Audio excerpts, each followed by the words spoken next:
નવરાત્રિનું પહેલું નોરતું તો શું કહેશો? નવરાત્રિનું પહેલું નોરતું અને આદ્યશક્તિનું 9મું વર્ષ.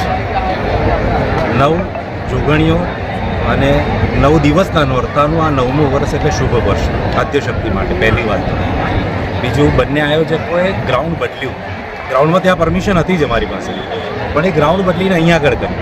અને આ ગ્રાઉન્ડ એટલું સરસ કર્યું કે ખેલૈયાઓને પગમાં જાણે ગાડલામાં રમતા હોય એવી સરસ માટીની વ્યવસ્થા કરી. એટલા વરસાદ પછી ખેલૈયાઓ પહેલા દિવસે મન મૂકીને આજે જે રમ્યા છે, મને એમ થાય છે કે મારી જે ગાયકીની જે આટલા વર્ષોની મહેનત છે એ ખેલૈયાએ પૂરી પાડી છે.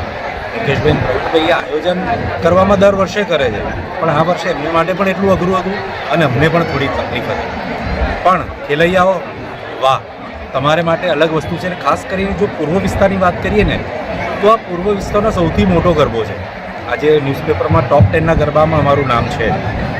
એવી જ રીતે એમ કહી શકીએ કે આ વિસ્તારના ખેલૈયાઓ છે ને બે પ્રકારના છે. આ વિસ્તારમાં સરસ શાંતિથી ફરવાવાળા પણ છે ને કૂદવાવાળા પણ છે. જ્યારે પેલી બાજુ પશ્ચિમ વિસ્તારમાં કેવું છે, સરસ શાંતિથી આમ તેમ, પણ અહીંયા બધી જ પ્રકારની મજા કરવાની એ લોકોની સાથે આ બધું ભેગું થઈને કરવાનું. એમાં આયોજન, મ્યુઝિક ગ્રુપ બધું જ જો સફળ થાય તો એનું કારણ ખાલી ને ખાલી ખેલૈયાઓ છે. અને ખેલૈયાઓને ખૂબ અભિનંદન. પહેલા દિવસે આટલું જોરદાર કરી દો, કહેવું પડે વાહ વાહ વાહ, બીજું કાંઈ જ નહીં. અને થેન્ક યુ વેરી મચ.